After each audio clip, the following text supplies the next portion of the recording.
Hey guys, today I'll be showing you how to make a cute little teddy bear like this without any crochet, knitting, sewing, nothing. Because I have tried to crochet with this really fluffy yarn and have failed miserably. I love this fluffy yarn so much, but it's really difficult to see any of the stitches when I'm crocheting, and honestly I don't want to knit a teddy bear, so we'll just stick to that and call it quits. This tutorial is really easy, and after seeing what this ball of yarn looks like, I had the bright idea of making a bunch of mini ones, sticking it together to make a teddy bear by making pom-poms. So let's get started and I'll show you how I make it. So I'm going to start by making the head, and you want to just grab your yarn and start wrapping it around 4 of your fingers just like so, with the tail end downwards. I wrap this yarn around about 20 times, but this can vary on how thick your yarn is or how thin it is. You can make this teddy bear using this technique using any type of yarn, including double knit, chunky, feathery, just like mine. Just keep in mind that the texture of your teddy bear will look a bit different. So now that I've wrapped the yarn around 20 times, I'm going to take it off my hand, place it onto the ground, and cut off that tail end right there. Using the same yarn, I'm going to place it in the middle of the ball and make sure to tie the ends as tightly as I can. It's important that you tie really tightly here, otherwise all the yarn strands will just come out as soon as you start cutting it. I always like to make a double knot just to make sure the tie is tight and everything is all secure.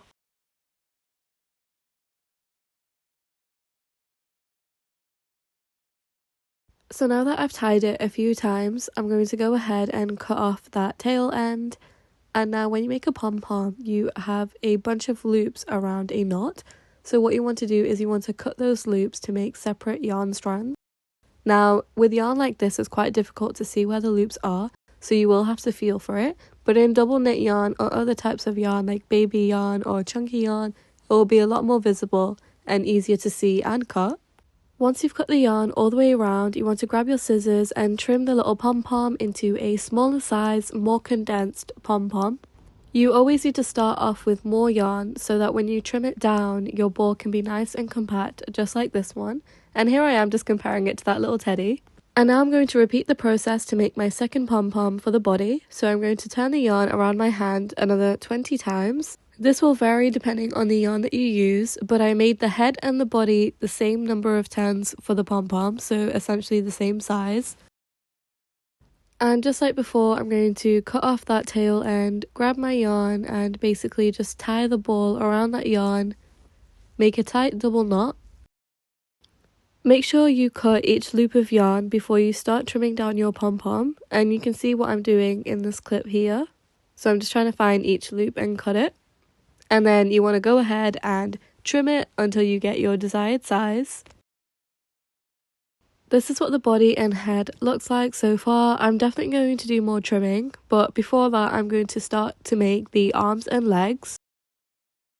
So I made the arms and legs equal sizes, and for this I wrapped this yarn around my fingers 10 times, and I just followed the same process to making a pom-pom. So I won't go into detail here, but if you would like to see how I make pom-poms, then please skip to earlier on this video. So far I have made 2 big pom-poms for the head and the body, and then 4 smaller pom-poms for the arms and legs. It does look a bit scruffy, but I do need to clean up the pom-poms when I assemble them together.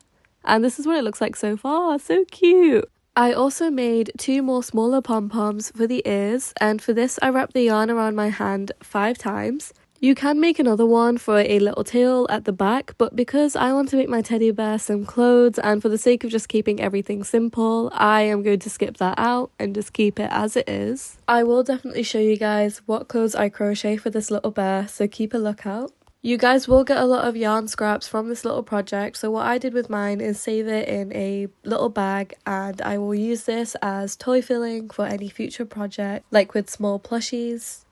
So now it's time to assemble the bear together. So I've got the head and the body, and you also need a hot glue gun for this step.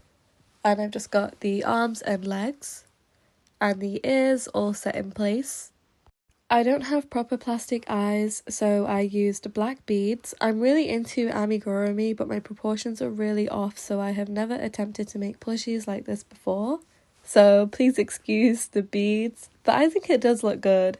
And yeah, you just want to use your hot glue gun to glue everything in together. I didn't show you guys this because I don't want to use hot glue gun on my carpet, but I recommend you do 2 rounds of it. So first when you glue everything together, let it dry, and then just go back into the nooks and crooks to make sure everything is attached properly, just so you get a cute little teddy bear like this. To make my teddy into a little keyring, I used clear fishing wire. You can use like any clear wire that you use to make bracelets, or just your matching yarn. I like to use clear plastic wire so it's not really visible. And then you want a little needle, a darning needle, a sewing needle, whatever you can use.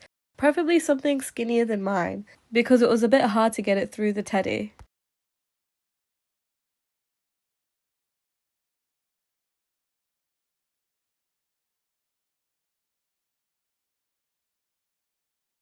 Once you've managed to get your wire through just like me, make sure you have one end sticking out at the bottom and one end sticking out at the top, just like so.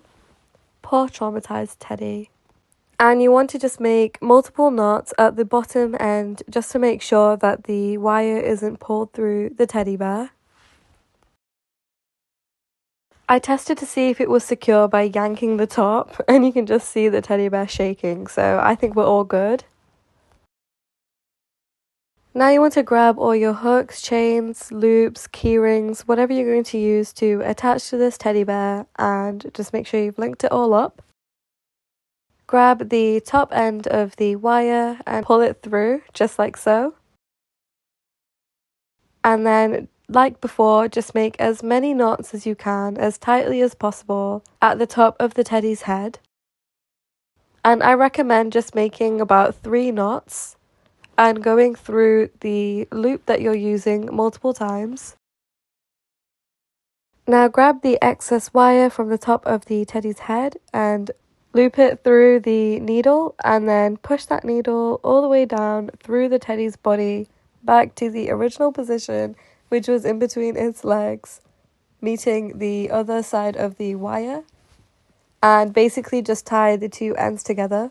When you do this, make sure your needle goes through the knots of the pom-poms just to make sure that this wire is all secure and it won't fall apart. It also helps give some stability to the teddy, and it makes sure that the head and the body is securely attached together. So here I am just making quite a few knots at the bottom of the teddy bear. And once you're sure it's all secure, cut the tails, and this is your little teddy bear keyring done.